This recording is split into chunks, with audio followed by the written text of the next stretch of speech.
नमस्कार मित्रांनो आणि मराठी भयकथाच्या सर्व प्रिय कुटुंबियांनो, तुमचं मनापासून स्वागत आहे. सगळ्यात आधी मी आणि माझी संपूर्ण टीम तुमचे मनापासून आभार मानते.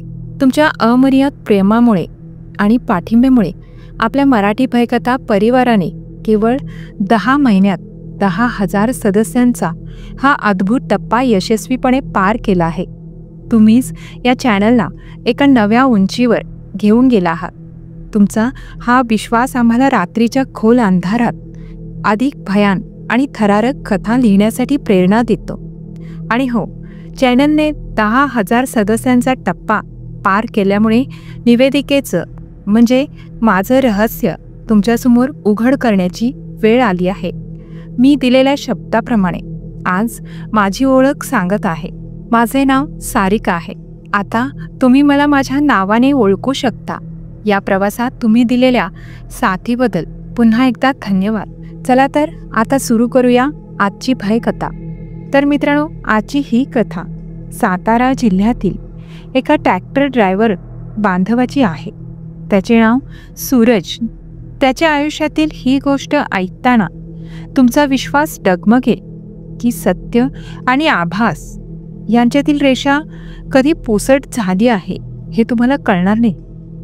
ही कथा तुम्ही शेवटपर्यंत नक्की बघा, कारण यातला थरार प्रत्येक क्षणाला वाढत जातो.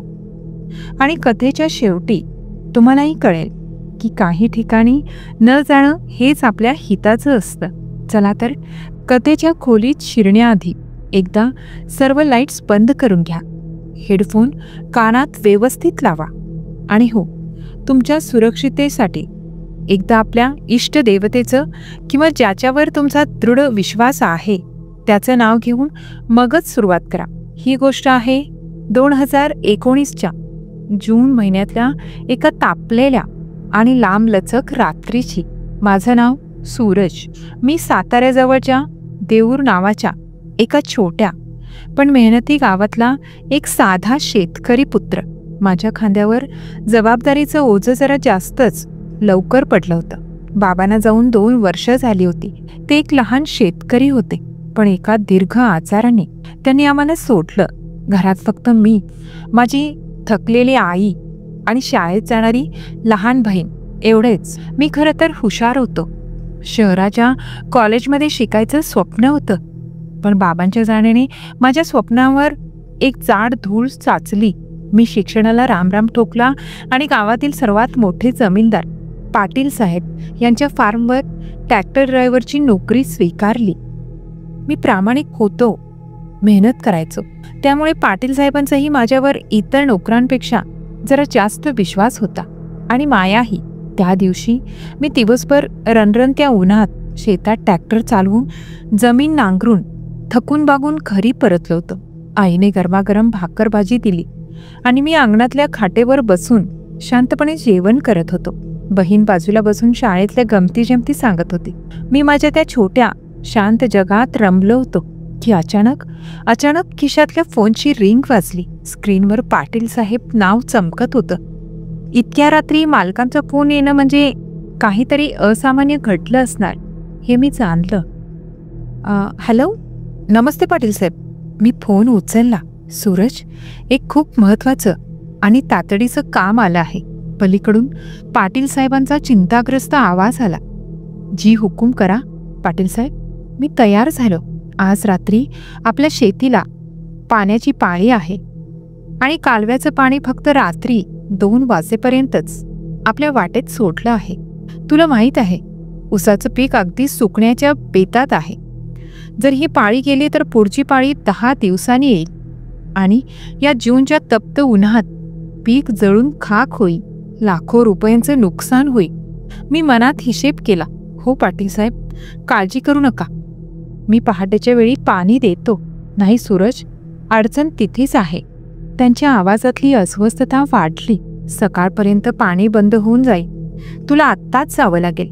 आणि अडचण अशी आहे की ते पीक शेताच्या सर्वात शेवटच्या कोपऱ्यात आहे, जिथे कालव्याचं पाणी पोचत नाही. तुला तिकडे वडाचा झाड असलेल्या जागेवरील जुना ट्यूबवेल सुरू करून पिकाला पाणी द्यावं लागेल. ते इंजिन जुनं आहे. त्याला स्टार्ट करण्यासाठी ट्रॅक्टरची पॉवर लागेल. त्यामुळे ट्रॅक्टर घेऊन जा. डिझेल आणि बाकीचे अवजारं ट्रॉलीत आहे. ते तुला गेटवर मिळतीलच. वडाच्या झाडाजवळ असलेला ट्यूबवेल हे नाव ऐकताच माझ्या काळजात एक थंडगार लहर शिरली. तो ट्यूबवेल आणि त्याच्या शेजारी उभा असलेला तो विशाल शेकडो वर्षांचा वडाचा वृक्ष या सगळ्या परिसरात एका अजीब भीतीसाठी ओळखला जायचा. शेताचा तो असा कोपरा होता जिथे दिवसाही जाताना लोक कचरत. फार्मचा म्हातारा चौकीदार नारायण काका, ज्याने आयुष्यभर याच फार्मवर काढलं होतं, तो नेहमी त्या जागेच्या जवळ जाण्यापासून आम्हाला तरुणांना मनाई करायचा आणि त्यासंबंधीच्या अजीबोगरीब कथा ऐकवायचा.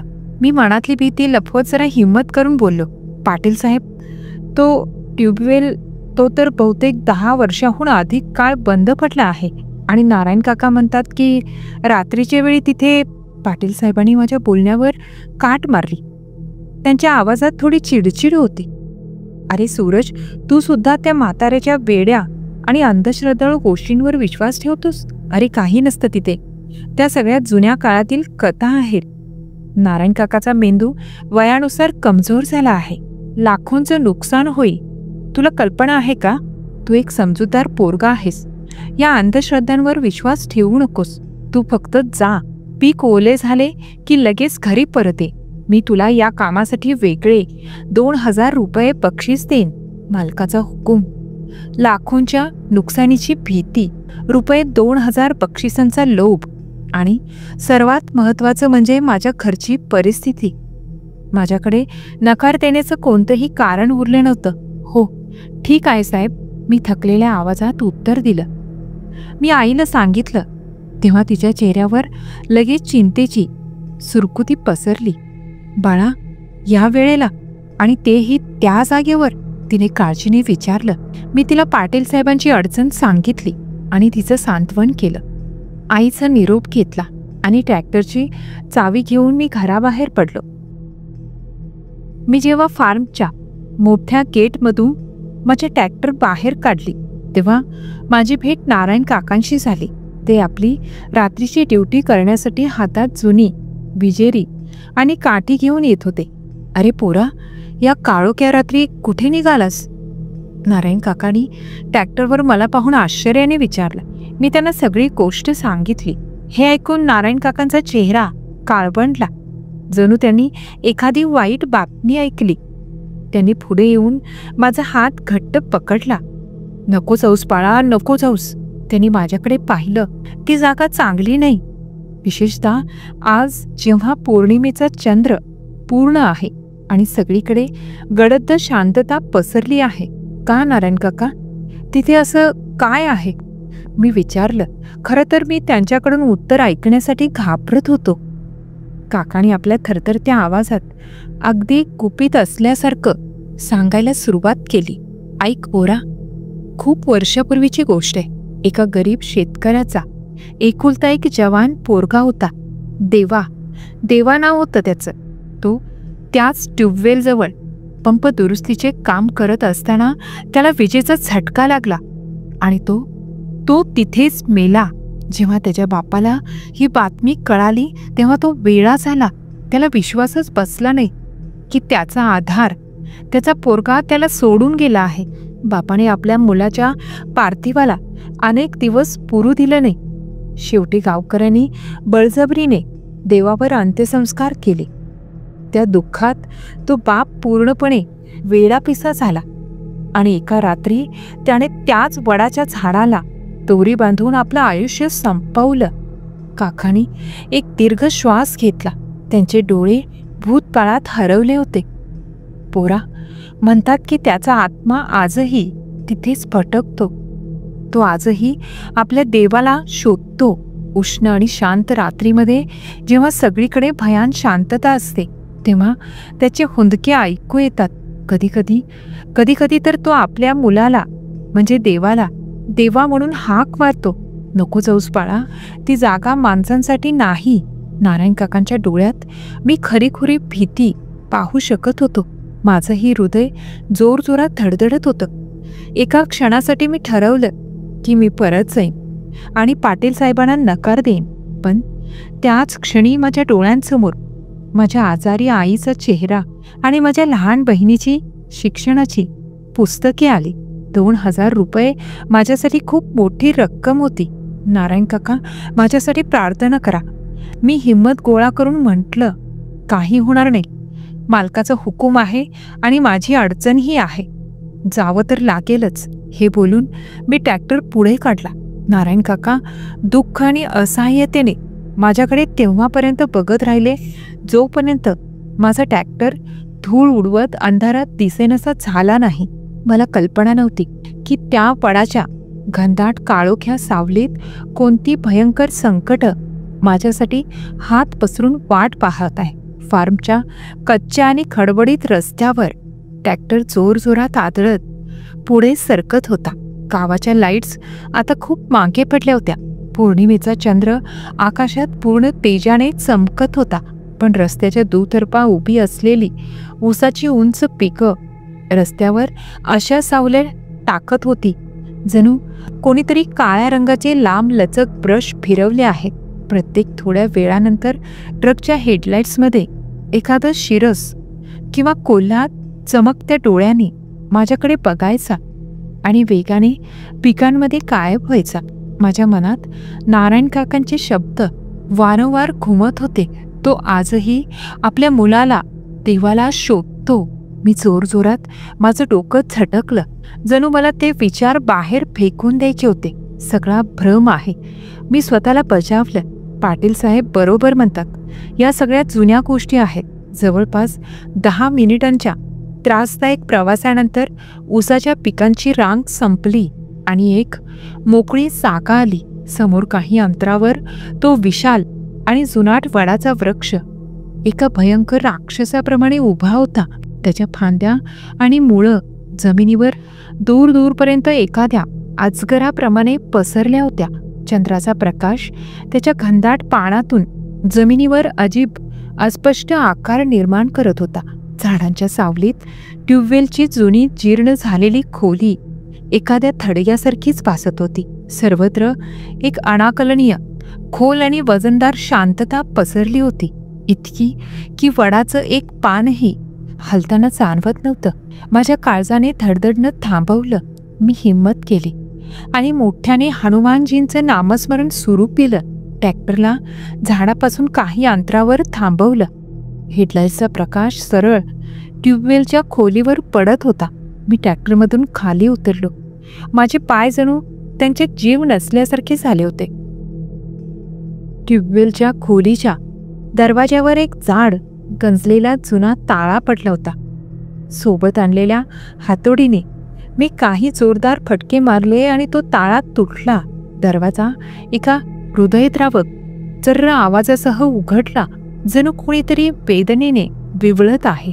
आतून धूळ, माती आणि कुजण्याचा एक विचित्र वास आला. खोलीतील प्रत्येक वस्तूवर इंचाने जाड धूळ आणि कोळ्यांचे जाळे पसरले होते.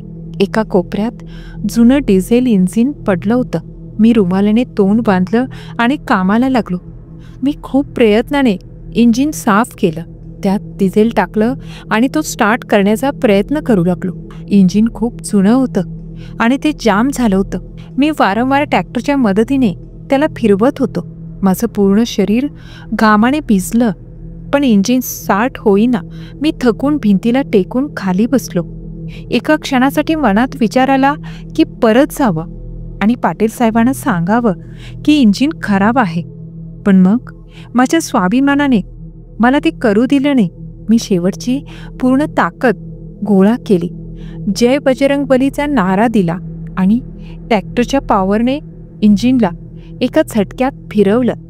यावेळी इंजिन एका जोरदार धमाक्यासह आणि काळ्या धुराच्या लोटासह सुरू झालं.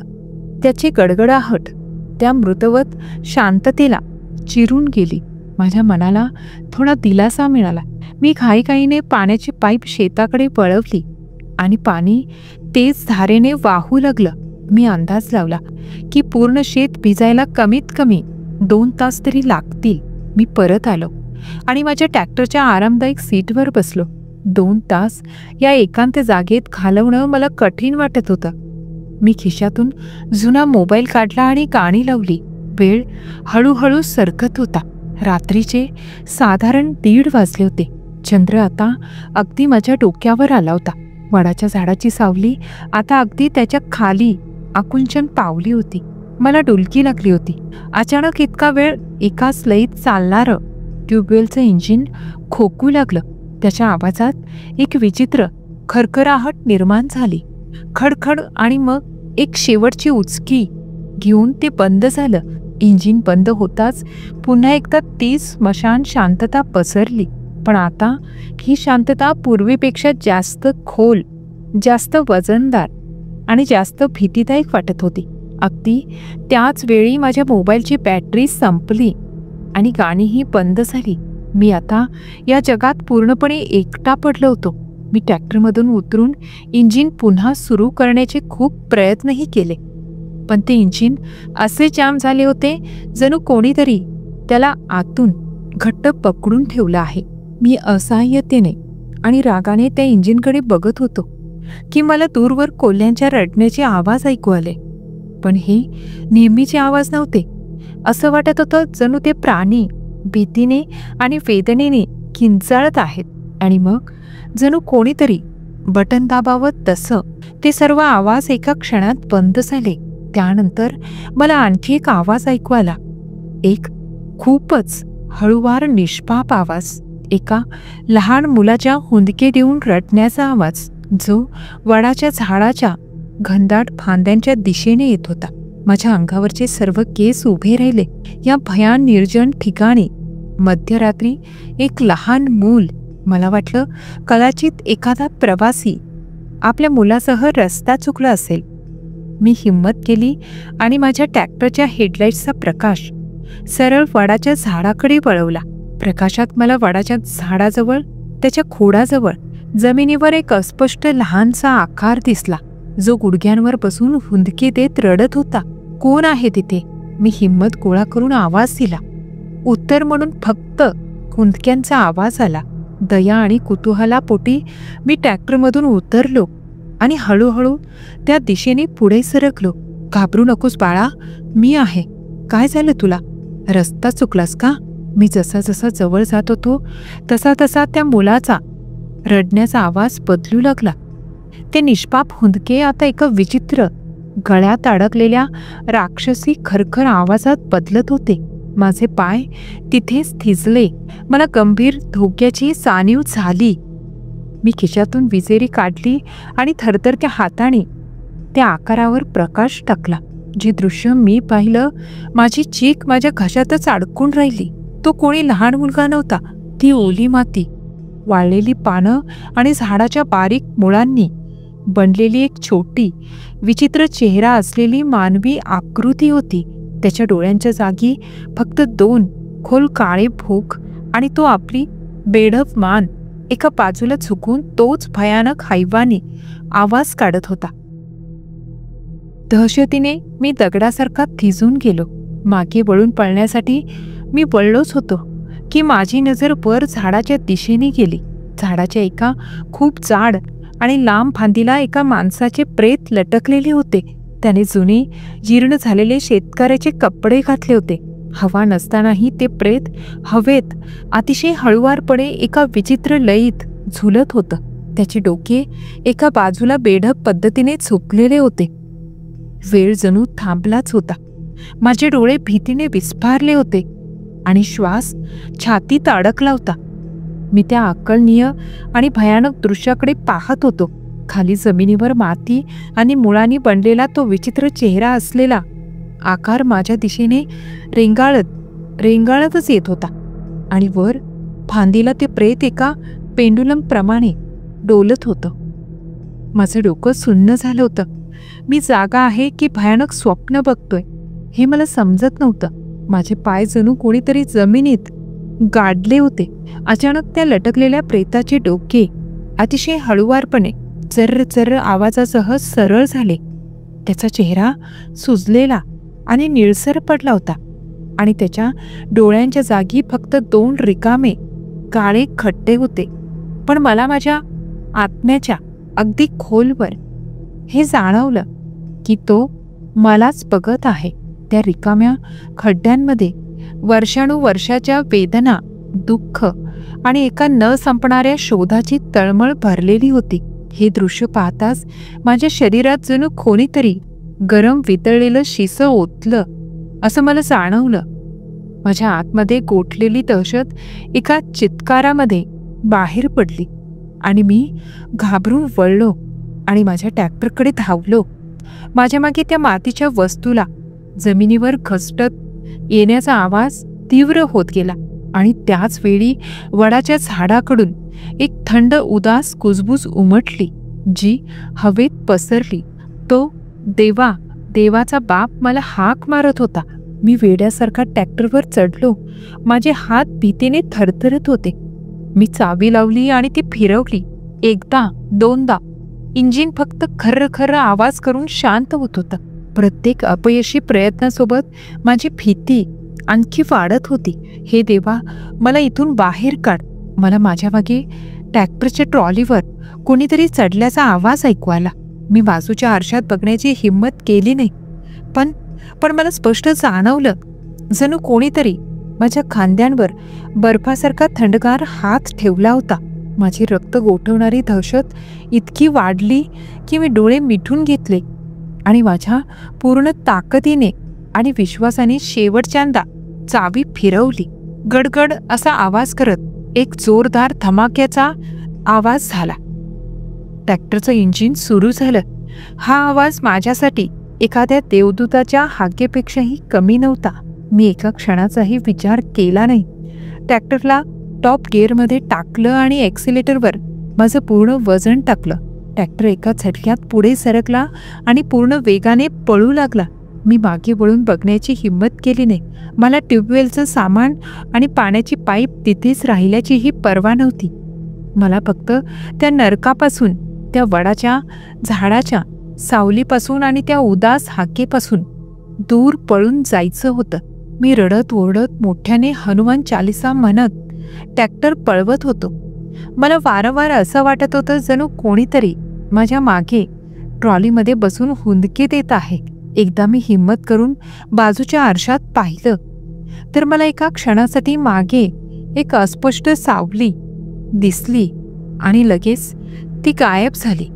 शेवटी जेव्हा मला दूर फार्मच्या गेटवर लागलेला प्रकाश दिसला तेव्हा माझ्या जीवात जीव आला. मी सरळ पाटील साहेबांच्या वाड्यासमोर पोचलो. ट्रॅक्टर तिथेच सोडला आणि खाली उतरताच बेशुद्ध होऊन जमिनीवर कोसळलो. जेव्हा मला शुद्ध आली तेव्हा मी माझ्या घरी खाटेवर पडलो होतो. माझं संपूर्ण शरीर अग्नीप्रमाणे तापलं होतं. माझी आई माझ्या कपाळावर ओल्या पट्ट्या ठेवत होती. गावचे डॉक्टर माझी नाडी तपासून आईला सांगत होते की याला कोणत्या तरी गोष्टीचा भीषण धक्का बसला आहे. याच्यावर अति तीव्र दहशतीचा धक्का बसला आहे. मी 3 दिवस तीव्र तापामध्ये बेशुद्ध पडून होतो. तापाच्या अवस्थेत मी वारंवार ओरडत होतो, तो येत आहे, तो मला पकडेल. देवा, माझी आई आणि माझी बहीण माझी अवस्था पाहून रडत होत्या. 4थ्या दिवशी जेव्हा मला थोडी शुद्ध आली आणि ताप उतरला तेव्हा पाटील साहेब मला भेटायला आले. ट्यूबवेलचं सामान तिथेच सोडून आल्याने आणि पिकाला पाणी अर्धवट दिल्याने ते खूप रागात होते. हा काय तमाशा लावला आहे तू? मला पाहताच ते गरजले. मी स्वतः सकाळी तिथे गेलो होतो. तिथे काहीही नव्हतं. ट्यूबवेलचं इंजिनही व्यवस्थित चालू होतं. तुझ्यासारख्या मूर्ख आणि भित्रा लोकांच्यामुळेच कामाचं नुकसान होतं. कामातून वाचण्यासाठी हा नवा बहाणा शोधलास तू. मी थरथरत्या आवाजात त्यांना रात्री घडलेला संपूर्ण अनुभव सांगण्याचा प्रयत्न केला. पण पाटील साहेबांनी मला खोटारडा, कामचोर आणि नाटकबाज ठरवून खूप टोमणे मारले आणि म्हणाले, जर काम करायचं नसेल तर हिशेब करून मोकळा हो. पण त्याच दिवशी संध्याकाळी जेव्हा नारायण काका माझी चौकशी करायला आले तेव्हा त्यांनी माझी पूर्ण गोष्ट खूप लक्षपूर्वक आणि सहानुभूतीने ऐकली. जेव्हा मी शांत झालो तेव्हा काकांच्या डोळ्यात अश्रू होते. त्यांनी एक थंडगार श्वास घेतला आणि माझ्या डोक्यावर हात ठेवत म्हणाले, मी तुला सांगितलं होतं बाळा, तो बाप आजही आपल्या मुलाला शोधतो आणि जेव्हा त्याचे दुःख आणि एकटेपणा खूप वाढतो तेव्हा तो त्याच जमिनीच्या ओल्या मातीतून आपल्या देवाचे अस्तित्व निर्माण करण्याचा प्रयत्न करतो. त्याला हाक मारतो. तू त्याला त्या अवस्थेत पाहिलंस. तू खूप नशीबवान आहेस पोरा, जो जिवंत आणि शुद्धीत परत आलास. या घटनेने माझ्यावर खूप खोलवर परिणाम केला. मी ती नोकरी सोडून दिली. मला अनेक महिने रात्रभर तेच भयानक स्वप्न येत राहिले. मी रात्री एकटं झोपायला घाबरू लागलो. मी आजही ट्रॅक्टर चालवतो, पण मी शपथ घेतली आहे की संध्याकाळनंतर मी कधीही कोणत्याही शेतात किंवा निर्जन ठिकाणी काम करणार नाही. तर मित्रांनो, ही होती सातारा जिल्ह्यातील आपला बांधव सूरज याच्या आयुष्यातील ती थरारक रात्र, जी आजही त्याला अगदी स्पष्ट आठवते. एका सामान्य ट्रॅक्टर ड्रायव्हरच्या आयुष्यात असलेला हा असा प्रसंग, जो नकळत आपल्यालाही त्या अदृश्य भयावह जगाच्या दारात घेऊन जातो. कधीकधी काही गोष्टी आपल्या कल्पनाशक्तीच्या पलीकडच्या असतात, ज्यांच्यावर विश्वास ठेवणं कठीण असतं, पण त्या खऱ्या असतात. सूरजची ही कहाणी आपल्याला हेच सांगते की जगात काही जागा, काही दुःख आणि काही रहस्ये अशी असतात ज्यांच्यापासून दूर राहणं हेच माणसाच्या हिताचं असतं. वयोवृद्ध लोकांचे बोलणे नेहमीच भ्रम किंवा कथा नसतात.